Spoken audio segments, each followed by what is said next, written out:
ಇನ್ನು ಬಿಜೆಪಿಯಲ್ಲಿ ಬಣ ಬಡಿದಾಟ ಯಾವ ಹಂತಕ್ಕೆ ಹೋಗ್ತಾ ಇದೆ ಅನ್ನುವಂಥ ಪ್ರಶ್ನೆ ಮತ್ತೊಮ್ಮೆ ಉದ್ಭವ ಆಗಿದೆ. ಯಾಕಂತಂದ್ರೆ ನಿನ್ನೆ ನಡೆದಂಥ ಕೋರ್ ಕಮಿಟಿ ಸಭೆಯಲ್ಲೂ ಕೂಡ ದೊಡ್ಡ ಜ್ವಾಲಾಗ್ನಿ ರೀತಿಯಾಗಿನೇ ಇದು ಕಂಡು ಬಂದಿದೆ. ನಿಮ್ಗೆ ಗೊತ್ತಿರಲಿ, ಒಂದು ಕಡೆ ಯತ್ನಾಳ್ ಬಣ, ಮತ್ತೊಂದು ಕಡೆ ವಿಜಯೇಂದ್ರ ಬಣ, ಇನ್ನೊಂದು ಕಡೆ ಡಿ ವಿ ಸದಾನಂದಗೌಡ ಸೇರಿದಂತೆ ಕೆಲವರ ಈ ನ್ಯೂಟ್ರಲ್ ಇರುವಂಥವ್ರ ಬಣ.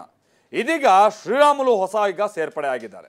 ಶ್ರೀರಾಮುಲು ಅಂತೂ ನೇರವಾಗಿ ವಿಜಯೇಂದ್ರ ಅದರ ಜೊತೆಗೆ ಜನಾರ್ದನ್ ರೆಡ್ಡಿ ವಿರುದ್ಧವಾಗಿ ಕೆಂಡ ಕಾರಿದ್ದಾರೆ. ಇಷ್ಟ ಇಲ್ಲ ಅಂತ ಅಂದ್ರೆ ಹೇಳಿ, ಈಗಲೇ ಹೊರ ನಡಿತೀವಿ ಅನ್ನುವಂಥ ಸವಾಲನ್ನು ಕೂಡ ನಿನ್ನೆ ವರಿಷ್ಠರ ಮುಂದೆ ಹಾಕಿದ್ದಾರೆ ಅನ್ನುವಂಥದ್ದು ಕೂಡ ಗೊತ್ತಾಗಿದೆ. ಒಂದು ಹಂತದಲ್ಲಿ ಶ್ರೀರಾಮುಲು ಅವರನ್ನ ಕೂಲ್ ಮಾಡುವಂತ ನಿಟ್ಟಿನಲ್ಲಿ ಬಹಳ ಪ್ರಯತ್ನಗಳು ಕೂಡ ಆಗಿದೆ ಅನ್ನುವಂಥದ್ದು ಗೊತ್ತಾಗ್ತಾ ಇದೆ. ಆದರೆ ನಿನ್ನೆ ಸ್ವಲ್ಪ ಆ ಎಲ್ಲ ಸಿಟ್ಟನ್ನು ಕೂಡ ಕಚ್ಕೊಂಡಿದ್ದಂಥ ಶ್ರೀರಾಮುಲು ಅವರು ಇವತ್ತು ಒಮ್ಮೆಲೆ ಬ್ಲಾಸ್ಟ್ ಆದರು. ಮಾಧ್ಯಮದ ಮುಂದೆ ಬಂದು, ಅಂದರೆ TV9 ಜೊತೆಗೆ ಅವರು ಮಾತನಾಡಿದಂಥ ಎಕ್ಸ್ಕ್ಲೂಸಿವ್ ಆ ಸಂದರ್ಭದಲ್ಲಿ ಅವರು ನನಗೆ ಪಕ್ಷದಲ್ಲಿ ಯಾವ ರೀತಿಯಾದಂಥ ಡ್ಯಾಮೇಜ್ ಆಗ್ತಾ ಇದೆ, ಹೇಗೆ ನನ್ನನ್ನು ನಡೆಸ್ಕೊಳ್ತಾ ಇದ್ದಾರೆ ಅನ್ನುವಂಥ ಹಲವು ವಿಚಾರಗಳನ್ನು ಪ್ರಸ್ತಾಪ ಮಾಡಿದ್ದಾರೆ. ಹಾಗಾದ್ರೆ ಏನಿದು ಶ್ರೀರಾಮುಲು ಬೆಂಕಿ? ಬನ್ನಿ ನೋಡೋಣ. ಜನಾರ್ದನ್ ರೆಡ್ಡಿ ಕಾನ್ಸ್ಪಿರಸಿ ನಮ್ಮನ್ನು ರಾಜಕೀಯವಾಗಿ ಮುಗಿಸ್ಬೇಕನ್ನಂತ ಪ್ರಯತ್ನ ಮಾಡ್ತಾ ಇದ್ದಾನಂತ. ಎಂತ ಪರಿಸ್ಥಿತಿಯಲ್ಲಿ ಪಾರ್ಟಿಗಂತ ಇವತ್ತು ಮೋಸ ಮಾಡಂತ ವ್ಯಕ್ತಿ ಅಲ್ಲ ನಾನು. ಈ ರೀತಿ ಆರೋಪಣೆ ಮಾಡೋದು ನನ್ ಸರಿಯಲ್ಲ ಸರ್, ಬಹಳ ನೋವು ತಂದಿರಿ ಅಂತ ಜನಾರ್ದನ್ ರೆಡ್ಡಿ ಅವ್ರ ಮಾತು ಕೇಳ್ಕೊಂಡು ನಮ್ಮ ಮೇಲೆ ಅಲಿಗೇಷನ್ ಮಾಡೋದು. ನಾವು ಹೊರಗಡೆ ಹೋಗೋ ಕೂಡ ನಾವು ಸಿದ್ಧವಾಗಿದ್ದೀವಿ. ನಾನು ಸಾಫ್ಟ್ ಅಲ್ಲ, ವೈಲೆಂಟ್. ಸಮಯ ಬಂದಾಗ ವೈಲೆಂಟ್ ಆಗಿ ಆಗ್ತೀನಿ. ಗುರುವಿನ ವಿರುದ್ಧವೇ ಶಿಷ್ಯನ ರೋಷಾವೇಶ, ಅಪ್ಪಟ ಸ್ನೇಹಿತನ ವಿರುದ್ಧವೇ ಆಕ್ರೋಶ. ಬಳ್ಳಾರಿಯಲ್ಲಿ ಸತತವಾಗಿ ಬಿಜೆಪಿ ಸೋಲಿನ ಹೊಣೆ ರಾಮುಲು ಹೆಗಲಿಗೆ ಬಂದಿರೋದೇ ಇಷ್ಟೆಲ್ಲದಕ್ಕೂ ಕಾರಣವಾಗಿದೆ. ರಾಮುಲುನೇ ಕಾರಣ ಅನ್ನೋ ಅಪಮಾನ ಎದ್ದಿದೆ, ಬಿಂಬಿಸೋ ಕೆಲಸ ಆಗ್ತಿದೆ. ಜನಾರ್ದನ್ ರೆಡ್ಡಿ ಮಾತು ಕೇಳಿ ರಾಜ್ಯ ಉಸ್ತುವಾರಿಗಳೇ ಲಘುವಾಗಿ ಮಾತನಾಡಿರೋದು ಸಹಿಸೋದಿಲ್ಲ. ರಾಜೀನಾಮೆ ಕೊಡೋಕ್ಕೂ ಸಿದ್ಧನಿದ್ದೇನೆ ಅಂತ ರಾಮುಲು ಹೇಳಿರೋದು ಬಿಜೆಪಿ ಮನೆಯಲ್ಲಿ ಅಲ್ಲೋಲ ಕಲ್ಲೋಲವನ್ನೇ ಸೃಷ್ಟಿಸಿದೆ. ಕೇಸರಿ ಮನೆಯಲ್ಲಿ ಅಸಮಾಧಾನ ಸ್ಫೋಟ, ಸಂಚಲನ ಸೃಷ್ಟಿ.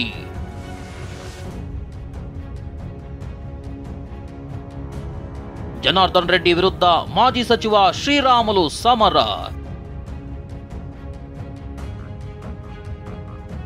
ರೆಡ್ಡಿ ನಡೆಯಿಂದ ರಾಜೀನಾಮೆಗೆ ಮುಂದಾದ್ರ ಶ್ರೀರಾಮುಲು. ಹೌದು, ಇಷ್ಟೆಲ್ಲ ಬೆಳವಣಿಗೆಗೆ ಕಾರಣವಾಗಿರುವುದೇ ನಿನ್ನೆ ನಡೆದ ಬಿಜೆಪಿ ಕೋರ್ ಕಮಿಟಿ ಸಭೆಯಲ್ಲಿ ರಾಜ್ಯ ಉಸ್ತುವಾರಿ ವಿರುದ್ಧ ರಾಮುಲು ಅಸಮಾಧಾನ ಹೊರಹಾಕಿದ್ದಾರೆ. ಇಬ್ಬರ ಮಧ್ಯೆ ಮಾತಿನ ಚಕಮಕಿಯೂ ನಡೆದಿದೆ. ಬಳ್ಳಾರಿಯಲ್ಲಿ ಸಾಲು ಚುನಾವಣೆಯಲ್ಲಿ ಸೋತಿರುವುದಕ್ಕೆ ರಾಮುಲುರನ್ನ ಹೊಣೆ ಮಾಡಲಾಗಿತ್ತು. ಇದಕ್ಕೆ ಸಿಡಿದೆದ್ದ ರಾಮುಲು ರೆಡ್ಡಿ ವಿರುದ್ಧವೂ ಬೆಂಕಿಯುಗುಳಿದ್ದಾರೆ. ಬಿಜೆಪಿ ರಾಜ್ಯಾಧ್ಯಕ್ಷ ವಿಜಯೇಂದ್ರ ವಿರುದ್ಧವೇ ಸಮರ ಸಾರಿದ್ದಾರೆ. ನಾನು ಬೇಡವಾದ್ರೆ ಹೇಳಿ, ಪಕ್ಷ ಬಿಡೋಕ್ಕೂ ಸಿದ್ಧನಿದ್ದೇನೆ ಅಂತ ಎಚ್ಚರಿಕೆ ಕೊಟ್ಟಿದ್ದಾರೆ.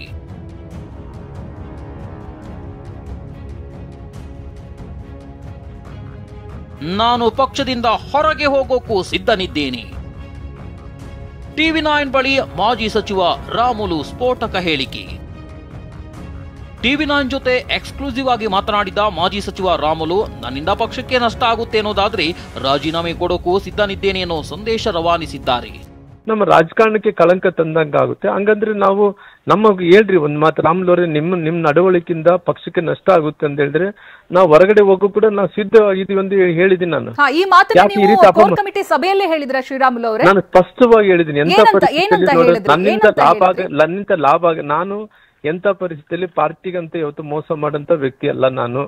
ಪಾರ್ಟಿ ಸಲುವಾಗಿ ನಿಷ್ಠಾವಂತನಾಗಿ ಒಬ್ಬ ಕಾರ್ಯಕರ್ತನಾಗಿ ದುಡಿದಂತವನು, ಇಡೀ ರಾಜ್ಯದಲ್ಲಿ ಪಕ್ಷದ ಸಲುವಾಗಿ ಎಲ್ಲಾ ಕಡೆ ಕೂಡ ಕೆಲಸ ಮಾಡಿದಂತವನು, ಇಡೀ ಹಿಂದುಳಿದಂತ ಸಮುದಾಯಗಳನ್ನ ಕಟ್ಟಿಕೊಂಡು ರಾಜಕಾರಣ ಮಾಡ್ಕೊಂತ ಬರ್ತಾ ಇದ್ದೀನಿ. ಸಂಡೂರು ಉಪಚುನಾವಣೆ ಸೋಲಿಗೆ ನಾನೇ ಹೊಣೆ ಎಂದಿದ್ದಾರೆ ಅಂತ ರೆಡ್ಡಿ ವಿರುದ್ಧ ಶ್ರೀರಾಮುಲು ರೋಷಾವೇಶಗೊಂಡ್ರು. ಯಾರನ್ನ ಕ್ಷೇತ್ರದಲ್ಲಿ ಸಣ್ಣ ಹುಡುಗ ಕೇಳಿದ್ರೆ ಗೊತ್ತಾಗುತ್ತೆ ಕೆಲಸ ಮಾಡಿದ್ದೇನಿಲ್ಲ ಅಂತದ್ದು, ಇಲ್ಲ ಮಾಧ್ಯಮದವ್ರು ಕೂಡ ಗಮನಿಸ್ತಾ ಇದಾರೆ ಕೆಲಸ ಮಾಡಿದ್ದೇನಿಲ್ಲ ಅಂತದ್ದು ಗೊತ್ತಾಗುತ್ತೆ. ಈ ರೀತಿ ಆರೋಪಣೆ ಮಾಡೋದು ನನ್ ಸರಿಯಲ್ಲ ಸರ್, ಬಹಳ ನೋವು ತಂದಿರಿ ಅಂತ ಹೇಳ್ದ. ಇಲ್ಲ ರೀ, ನಿಮ್ದೇನು ಕೆಪಾಸಿಟಿ ಏನಿಲ್ಲ ಅಲ್ರಿ, ಹಂಗಿದ್ರೆ ನೀವು ಅನ್ಕೊಂಡಿದ್ರೆ ಗೆಲ್ಸಿದ್ರಿ ಅಂದ್ರೆ ನಾನಂದೆ ಯಾರ ಮಾತು ಕೇಳ್ಕೊಂಡು ನೀವು ಮಾತಾಡ್ತಾ ಇದ್ರಿ, ಯಾಕೆ ಏನ್ ಮಾಡಿದ್ವಿ ಅಂತೇಳಿ ನನ್ ಮೇಲೆ ಅಲಿಗೇಷನ್ ಮಾಡ್ತಾ ಇದ್ರಿ. ಪಾರ್ಟಿ ಸಲುವಾಗಿ ನಾನು ಬಹಳ ದುಡ್ದಿದ್ದೀನಿ. ವಿಜಯೇಂದ್ರ ನನ್ನ ರಕ್ಷಣೆ ಮಾಡಬೇಕಿತ್ತು, ಆದ್ರೆ ಮಾಡಿಲ್ಲ.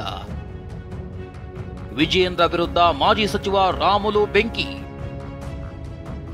ಜನಾರ್ದನ್ ರೆಡ್ಡಿ ಮಾತು ಕೇಳಿ ನನ್ನ ವಿರುದ್ಧ ಆರೋಪ ಸರಿಯಲ್ಲ, ವಿಜಯೇಂದ್ರ ನನ್ನ ರಕ್ಷಣೆ ಮಾಡೋ ಪ್ರಯತ್ನವೂ ಮಾಡಿಲ್ಲ ಅಂತ ರಾಮುಲು ಕೆಂಡ ಕಾರಿದ್ರು.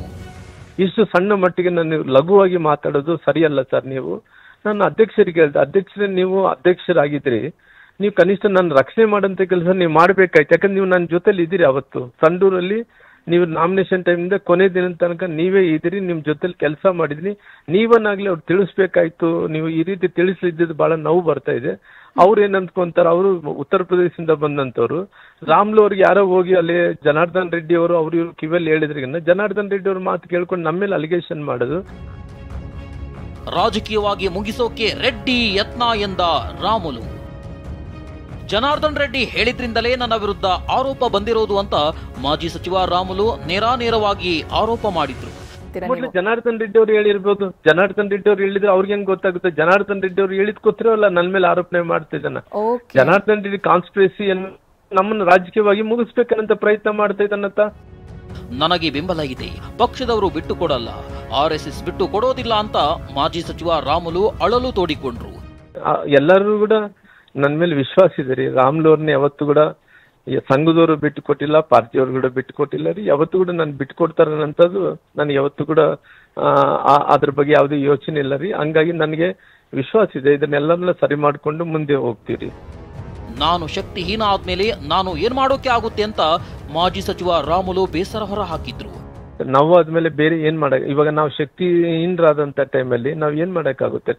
ಒಬ್ಬ ಬಲಾಢ್ಯವಾದಂತ ವ್ಯಕ್ತಿ ಆ ಸತ್ಯನ ಸುಳ್ಳು ಮಾಡಕ್ ಹೋಗ್ತಿರ್ತಾನ. ಸತ್ಯನ ಸುಳ್ಳು ಮಾಡ್ಕೊಂಡಂತಲ್ಲಿ ಶಕ್ತಿಹೀನಾದಂತ ವ್ಯಕ್ತಿ ಸತ್ಯನ ಸುಳ್ಳನ್ನದೇಳಿ ಮಾಡಿಸ್ಬಿಡ್ತಾರ. ಬಲಾಢ್ಯರು ಏನ್ ಮಾಡ್ತಾರ?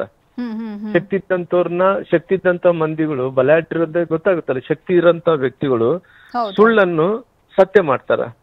ಆ ಬಲಾಢ್ಯ ಇಲ್ಲಾರ್ದಂತ ವ್ಯಕ್ತಿ ಅಂದ್ರೆ ಶಕ್ತಿ ಇಲ್ಲಾರ್ದಂತ ವ್ಯಕ್ತಿ ಸತ್ಯ ಇದ್ರೂ ಕೂಡ ಸುಳ್ಳಾಗುತ್ತೆ. ಅಂತ ಪರಿಸ್ಥಿತಿ ನಮಗೆ ಬಂದು ತಲುಪಿದೆ ಇವಾಗ.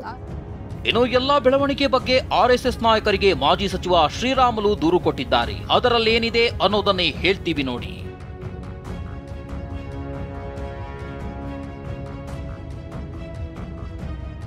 ನಿನ್ನೆ ನಡೆದ ಬೆಳವಣಿಗೆಗೆ ಸಂಬಂಧ ವಿಜಯೇಂದ್ರ, ರಾಧಾಮೋಹನ್ ದಾಸ್ ವಿರುದ್ಧ ಶ್ರೀರಾಮುಲು ದೂರು ಕೊಟ್ಟಿದ್ದಾರೆ. RSS ನಾಯಕರಿಗೆ ದೂರು ನೀಡಿರೋ ರಾಮುಲು ವಿವರವಾದ ಮಾಹಿತಿ ಕೊಟ್ಟಿದ್ದಾರೆ. ಬಿಜೆಪಿ ರಾಜ್ಯಾಧ್ಯಕ್ಷ ಸಂಘಟನಾ ಪ್ರಧಾನ ಕಾರ್ಯದರ್ಶಿ BL ಸಂತೋಷ್ಗೂ ಕರೆ ಮಾಡಿದ್ದಾರೆ. ರಾಧಾಮೋಹನ್ ದಾಸ್ ಅಗರ್ವಾಲ್ಗೆ ತಪ್ಪು ಮಾಹಿತಿ ನೀಡಿದ್ದಾರೆ. ಶಾಸಕ ಜನಾರ್ದನ್ ರೆಡ್ಡಿ ಮಾತು ಕೇಳಿ ನನ್ನ ವಿರುದ್ಧ ದೂರುವಾಗಿದೆ. ಅಲ್ಲದೆ ನಿನ್ನೆ ನಡೆದ ಸಭೆಯಲ್ಲಿ ನನ್ನನ್ನ ಅವಮಾನ ಮಾಡಲಾಗಿದೆ. ST ನಾಯಕತ್ವದ ಬಗ್ಗೆ ಸಭೆಯಲ್ಲಿ ಅವಮಾನ ಮಾಡಲಾಗಿದೆ. ಈ ರೀತಿಯ ಘಟನೆಗಳು ನಡೆದ್ರೆ ಪಕ್ಷದಲ್ಲಿ ದುಡಿಯೋದೇ ಕಷ್ಟ ಅಂತ ಶ್ರೀರಾಮುಲುರನ್ನ BL ಸಂತೋಷ್ ಸಮಾಧಾನ ಪಡಿಸಿದ್ದಾರೆ. ಇನ್ನು ರೆಡ್ಡಿ ಹಾಗೂ ಶ್ರೀರಾಮುಲು ಮಧ್ಯೆ ಜ್ವಾಲಾಮುಖಿ ಸ್ಫೋಟಕ್ಕೆ ಕಾರಣ ಏನು ಅನ್ನೋ ಎಕ್ಸ್ಕ್ಲೂಸಿವ್ ಇನ್ಸೈಟ್ ಸಿಕ್ಕಿದೆ. ಅದೇನಂದ್ರೆ ಮೊದಲಿನಿಂದಲೂ ಇಬ್ಬರು ಕುಚುಕುಗಳು ರೀತಿ ಇದ್ರು. ರಾಜಕೀಯವಾಗಿ ರಾಮುಲುರನ್ನ ಬೆಳೆಸಿದ್ದೇ ಜನಾರ್ದನ್ ರೆಡ್ಡಿ. ST ನಾಯಕ ಅಂತ ಬೆಳೆಸ್ತಾರೆ. ಆದರೆ ಯಾವಾಗ ರೆಡ್ಡಿ ಬೆಳಗಾವಿಗೆ ಎಂಟ್ರಿ ಕೊಡ್ತಾರೆ ಅವರನ್ನ ಬಿಜೆಪಿ ಪಕ್ಷಕ್ಕೆ ಸೇರಿಸಿಕೊಳ್ಳುವುದಿಲ್ಲ. ನಂತರದಲ್ಲಿ KRPP ಪಕ್ಷ ಕಟ್ತಾರೆ. ರಾಮುಲುರನ್ನು ಕರೆಯುತ್ತಾರೆ. ಆದ್ರೆ ನಾನು ಬಿಜೆಪಿ ಬಿಟ್ಟು ಬರೋದಿಲ್ಲ ಅಂತಾರೆ. ಇಲ್ಲಿಂದಲೇ ಇಬ್ಬರ ಮಧ್ಯೆ ವೈಮನಸ್ಸು ಆರಂಭ ಆಗುತ್ತೆ. 2023ರ ವಿಧಾನಸಭಾ ಚುನಾವಣೆಯಲ್ಲಿ ಬಳ್ಳಾರಿ ಗ್ರಾಮೀಣ ಕ್ಷೇತ್ರದಿಂದ ರಾಮುಲು ಸ್ಪರ್ಧೆ ಮಾಡ್ತಾರೆ. ಒಳೇಟು ಕೊಟ್ಟ ರೆಡ್ಡಿ ಕಾಂಗ್ರೆಸ್ ಅಭ್ಯರ್ಥಿ B ನಾಗೇಂದ್ರಗೆ ಸಪೋರ್ಟ್ ಮಾಡ್ತಾರೆ. ಇದರಿಂದಾಗಿ ರಾಮುಲು ಸೋಲಬೇಕಾಯಿತು. ಇದಿಷ್ಟೇ ಅಲ್ಲ, ಲೋಕಸಭೆ ಚುನಾವಣೆಯಲ್ಲೂ ರಾಮುಲು ಸೋಲಿಗೆ ರೆಡ್ಡಿಯೇ ಕಾರಣ ಅಂತ ಆರೋಪ ಇದೆ. ಹಂತ ಹಂತವಾಗಿ ರಾಮುಲುರನ್ನ ಸೈಡ್ ಲೈನ್ ಮಾಡೋ ಕೆಲಸವೂ ಆಗುತ್ತೆ. ಸತತ ಸೋಲಿನ ಹೊಣೆಯನ್ನ ರಾಮುಲು ಮೇಲೆ ಹೊರಿಸಲು ಹೊರಟಿದ್ದಾರೆ ಅಂತ ರಾಮುಲು ಆರೋಪಿಸುತ್ತಿದ್ದಾರೆ.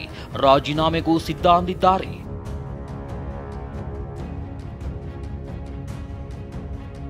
ಅದೇನೇ ಹೇಳಿ, ರಾಮುಲು ರಾಜೀನಾಮೆ ಬಿಜೆಪಿ ಮನೆಯಲ್ಲಿ ಬಣ ಬಡಿದಾಟಕ್ಕೆ ಮತ್ತಷ್ಟು ಬೆಂಕಿ ಸುರಿದಂತಾಗಿದೆ. ರೆಡ್ಡಿ ವಿರುದ್ಧ ನೇರವಾಗಿಯೇ ಬೆಂಕಿ ಉಗುಳಿರೋ ರಾಮುಲು ರಾಜೀನಾಮೆ ಕೊಡಲು ಸಿದ್ಧ ಅಂತ ಸಂದೇಶ ಕೊಟ್ಟಿದ್ದಾರೆ. ನಾಯಕರೇನೋ ಸಮಾಧಾನ ಮಾಡಿದ್ದಾರೆ. ಆದರೆ ಯಾವಾಗ ಮತ್ತೆ ವೈಲೆಂಟ್ ಆಗ್ತೇನೋ ಗೊತ್ತಿಲ್ಲ ಅಂದಿರೋದು. ಮುಂದೆ ಯಾವ ಬೆಳವಣಿಗೆ ಆದ್ರೂ ಅಚ್ಚರಿ ಇಲ್ಲ. Bureau report TV9.